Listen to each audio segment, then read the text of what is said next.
Plus for genuine information. Sponsored by CEC, Canadian Education Council. Brighter tomorrow starts today. DAV for life.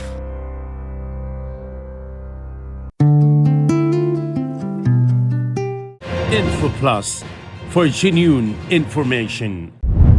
Namaste and welcome to Info Plus on Himalaya Television. I'm a host Rebecca Terai.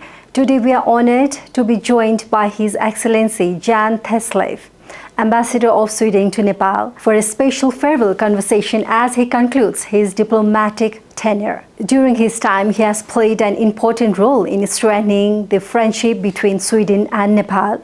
We look forward to reflecting on his experience, achievements and memories of Nepal.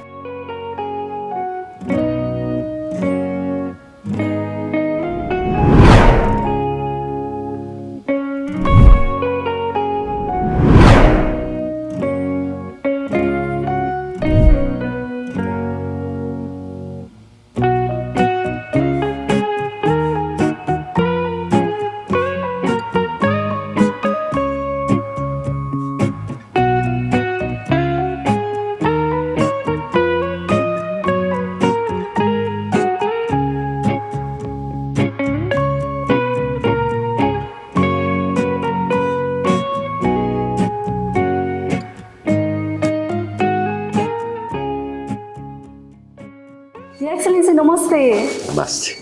It's a pleasure to meet you again here in Nepal. So lovely to be in Nepal and to meet you. Thank you.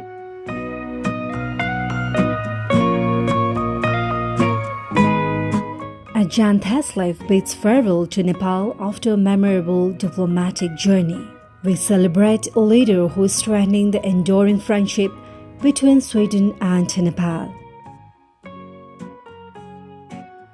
Are you happy with whatever new things is happening here in Nepal right now? No, I'm very enthusiastic and I'm energized by Nepal. There is so much ambition, so much aspiration coming out of Nepal, the young people, but also the older people. So there's a lot of hope that I carry with me from this visit. So what changes do you still hope for future between two countries? No, I think that when there are big changes, there are also big changes in my country, technological changes, etc. There are changes in Nepal. We have to adapt to one another, and we are wanting to listen to Nepal. What do you want from us? What do you require from us? What can we learn from you, and what can you learn from us?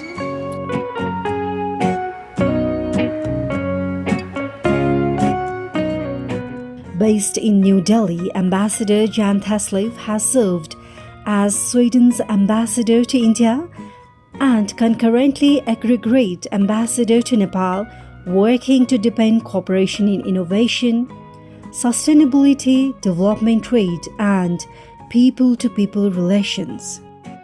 During his tenure, he actively engaged with Nepal's leaders, institutions, and communities, further strengthening the long-standing ties between two nations.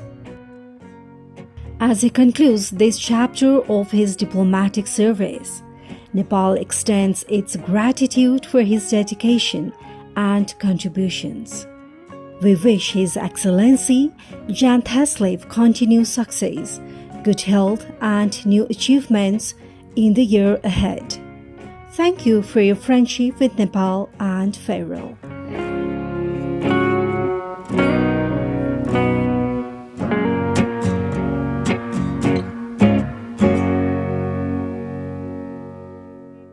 Info Plus for genuine information. Your Excellency, Namaste. Namaste. The last time we met was in New Delhi and we spoke about many things, and now we are meeting again here in Nepal following an important phase of your diplomatic journey. On a personal level, how meaningful and emotional has this return to Nepal been for you? First of all, I'm so happy that we meet in Kathmandu this time. So we meet in Nepal. Nepal has been very important to me. Nepal is another world. It's so strategically located. It has so much history to it. And I always, there are some both countries and cities that have a magic. I think that the name Kathmandu has always intrigued me. So even when I was a young person, I wanted to come here, and I've been so lucky to be able to work here, to work with Nepal, and to discover this country.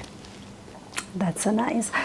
And your farewell a few days back marked by warmth, appreciations, and heartfelt reflections. Looking back, which memories or experiences from your time in Nepal has been the most meaningful to you personally, Your Excellency? I think that for me, and that goes for Nepal and it goes for other countries too, it's always meeting the people. And I think that discovering the country through the people and talking to them and being with them, that is maybe the most memorable. Then of course it's a fabulously beautiful country, rich in history and everything. But I think that what I will carry with me is the Nepalese people. And this time I come back and I feel that there's a new spirit in Nepal. I meet young people, I meet older people, and they have a new, let's say, aspiration that I haven't felt before. So I'm very happy to be here at the moment when somehow there is an awakening in Nepal. People are looking forward to the future, to change and to a bright future for Nepal. So we can expect many more in future? Absolutely. Your Excellency, during your recent European Union delegation visit here in Nepal, you had the opportunity to meet the newly elected Prime Minister of Nepal, Balendra Shah.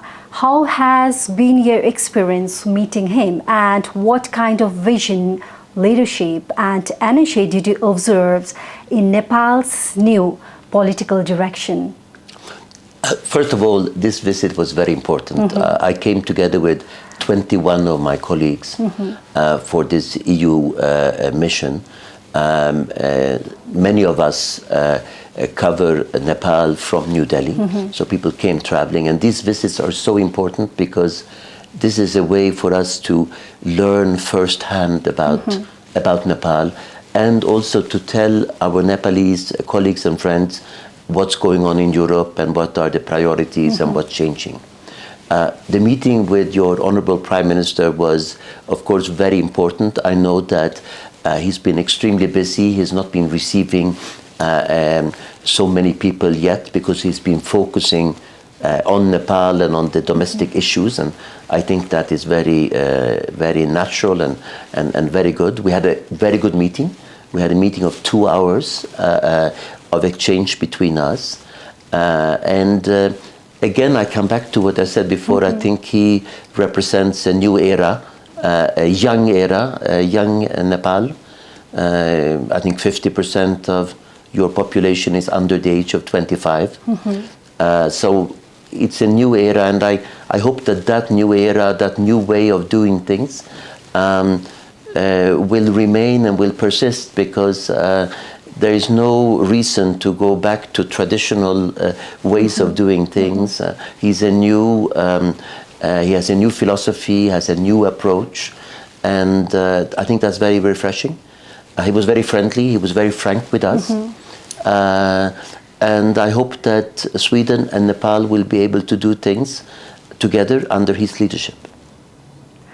So what new things can we expect between Sweden and Nepal under his leadership? I think it's always important that the country, in this case Nepal, you must set your own priorities. What is most important for the Nepalese people? What's most important for the country? What is most urgent? Once we have those priorities, and actually we got some indications through the budget that was announced on Friday, but I guess you will need some time also to see what exactly do you need from the outside world. In the meetings I've had a meeting with the finance minister, minister of education, minister of culture, for example, with business people and others. I have, just like I did with your Honorable Prime Minister, explained what are the strengths of our country. But then it's up to you, up to Nepal, up to your leadership to choose where would you like us to ship in, where could we collaborate, where could you learn from us, and where could we learn from you. And as Balindra Shah Rise has been closely associated with Nepal's growing youth movement and strong public desire for change, as someone who closely observed global political development, how do you view the increasing influence of young people in shaping politics today? You know, the young people is the future. For too long, the future of the young has been shaped by the old.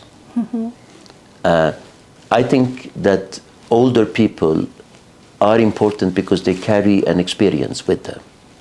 But it's the aspirations of the young that should guide the policies and where we want our countries, my country, your country to go.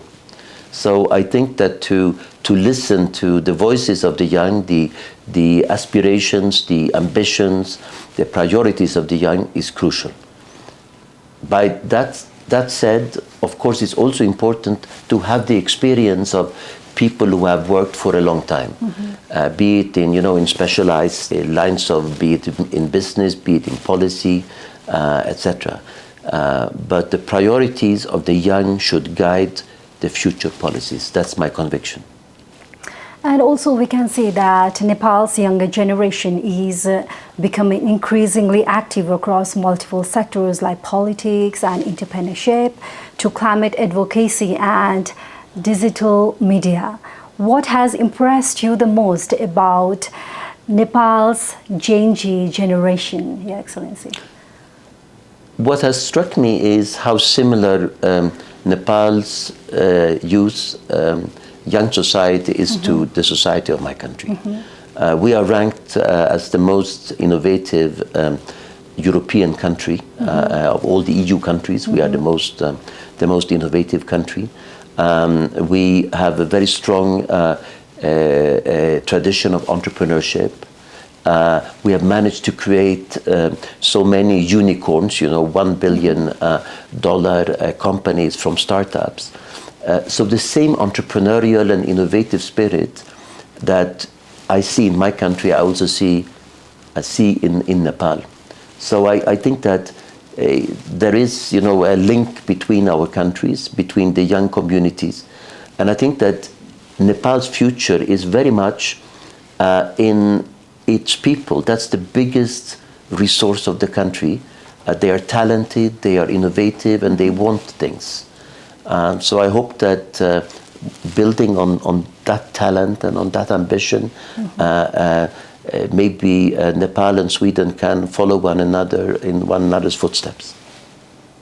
So definitely, if we follow one another footsteps between two countries, we can definitely achieve something good in future. Absolutely, we can, and we will. Your Excellency, as we know, the EU delegation missions came at a particularly significant moment for Nepal. Could you share some of the key discussions or area or cooperations that you believe could shape the future of Nepal to Europe relations? I think we discussed, in all the meetings we had, we discussed areas that are of importance to Nepal and of course to us also. How can we improve the number of, or increase the number of tourists, for example, coming from Europe? How can we work together with Nepal when it comes to green transition? We know that you have, for example, a big portion of hydropower in Nepal due to your geography and your location. So we looked at the different strengths of Europe when it comes to green technologies, for example, but we also looked at how can we attract more visitors to Nepal? How can we have more Nepalese going to study in Europe, for example? under the Erasmus program or other programs that are national programs. So that was a little bit of the gist of what we did. We talked about air traffic safety, the importance of that issue to get direct air connections between Europe and Nepal, which of course will increase the number of people coming. I've been struck now just being in Kathmandu for a few days, and I also made the trip out in the country. I had a day that I could spare and go out and see a little bit of Nepal. And I see, first of all, I see many young Europeans here, but of course that number could increase dramatically. And I think that there are some very big tourist countries in Europe. We are a tourist country, Sweden is one, but there are also big countries like Spain, like Italy, have 100 million tourists a year. They are very rich countries in culture, in nature, in geography, but Nepal is that too. So maybe there could also be an exchange, to learn how did they reach these very high numbers while remaining sustainable. Because I think one of the strengths of Nepalese tourism is that it's a sustainable tourism. It's a tourism that respects nature, that respects the cultural heritage. And one should never give in on those issues. So how do you think we can increase the number, as I mentioned earlier? I think, by improving the air traffic situation, by having direct flights, by working on profiling Nepal abroad, branding Nepal. I think now with the new young government, that's also a brand. People are looking to Nepal. They are looking at the young leaders of this country. I met several parliamentarians. They're also very young and representing the spirit of Nepal. So I think that to give that image, sometimes I think not only with Nepal, but with many other countries, people have an old image of what the country is like. But this is a new country. It's time for Nepal. It's time for the change, isn't it? Yeah, the change has come, and it's time for Nepal. Your Excellency, as we know that Sweden is globally recognized for its achievement in innovation, sustainability, education and inclusive government, which Swedish ideas, practices or models do you believe could be most inspiring for Nepalese young leaders and entrepreneurs? I think there are many, both in technology and in other fields. We have already some very innovative technologies that are being successfully implemented in Nepal. There is a social entrepreneurship company called Build Up Nepal that are presenting a technique and implementing a technique in Nepal to build houses in a sustainable way, in an earthquake-safe way, and to do it locally in the communities. So it also creates entrepreneurs in the local communities around Nepal. So Build Up Nepal is one such example. In the agricultural sector, we know that agriculture is very important for many Nepalese. We have a company when it comes to irrigation called Spoudi, also very innovative technologies that can be implemented at low cost and with high efficiency. So those are two, let's say, I think very useful technologies. But then we have the whole ITC sector.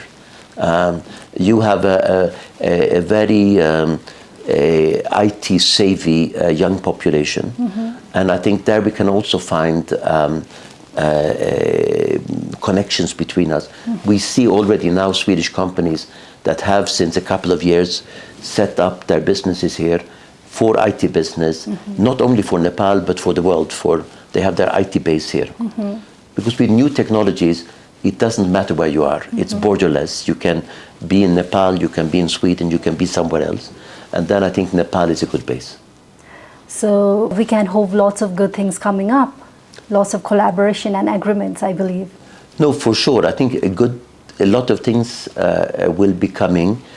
We just have to see what is prioritized by Nepal. It's Nepal's role to choose. I always say it's not what we want to offer you, it's what you want us to offer you. And Your Excellency, over the years, we can see that you have interacted with lots of Nepali students, journalists, policymakers, and young professionals. From your perspectives, how would you describe Nepal's evolving image and role in the international stage today? We've been very lucky because among those students who have come to us from Nepal, we had a very active alumni program. Actually, it was chosen to be the best alumni program of Sweden in the world a couple of years ago. I was here. We were here to celebrate it with them. I think that the people-to-people aspect is so important. People coming to you and you coming to us. So students, once you have studied in Sweden, I think you become an unofficial ambassador of Sweden in Nepal. And we see that in so many sectors, that if you have worked for a Swedish company, if you have studied at Swedish university, once you come back to Nepal, you are inspired. And you will, in your professional life, in your academic life, you will promote and you will talk about what you have learned. And that's the most convincing thing. And as those people who go on these exchanges are young people, that's a great investment for the future. They go there as young people, and then they will come back and they will carry that with them through life. So can you tell us something with the products made in Nepal in collaboration with Sweden? Absolutely. And we, in the old days, countries exported goods to one another. Okay. You sent something from Nepal to Sweden, or you sent something from Sweden to Nepal. This is not the way the world looks today. Okay. Today, things are created maybe in Nepal, together with Swedes, together with Swedish companies. So it's as much the, let's say, the intellectual creation as the physical creation that creates the new services and new products of today and tomorrow. So we have a motto that we have launched and that we are launching with you here in Nepal, and that is made with Sweden in Nepal. So a co-creation together between the two countries, between companies and between people. Yes, the products look so attractive, isn't it? Yeah, and I'm sure it's going to take a huge market in Nepal in coming days. Yeah. Thank you very much. Thank you. Your Excellency, as we know that diplomacy today extends far beyond formal meeting and official channels. Social media, independent journalism, and digital platforms are increasingly shaping global conversation. And Your Excellency, in this context, how important do you think media platforms such as InfoPlus, Diplomatio, and Himalaya Television are in strengthening international understanding and public engagement? I think they are essential, because the challenge for people like me, for a diplomat, for an ambassador, is that I could maybe in the past talk to people who were like me, officials, to my peers. Now, in the changing media landscape, in the changing way of people absorbing news, I want to speak directly to people. And the only and best way to do that is to use those platforms and those channels. I work a lot with social media. And in beginning, I must admit, I was scared of social media because I didn't know how to do it. I'm not a journalist like you, but I've come to really enjoy it, and I think it's a way of meeting people in another way, and people respond to you. You say something and you get a response.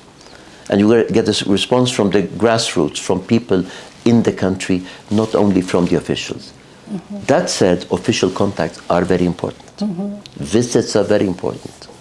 And Sweden and Nepal have decided just 2 weeks ago to start regular political consultations between the two foreign ministers. So that's also a very important step. And finally, Excellency, this may be one of your final major engagements related to Nepal in your current role. What message would you like to leave to the people of Nepal? I would like, well, I hope it's not my final engagement with Nepal. I might leave Nepal, but Nepal will not leave me. So I think Nepal will stay with me, and I've told my friends here that I will not cry when I get on the airplane today to fly out of Kathmandu, because I know I'm coming back. It's not a goodbye. This is I will be back soon, in another role, in another capacity, but with the same spirit. My message to Nepal is, I think your moment is now.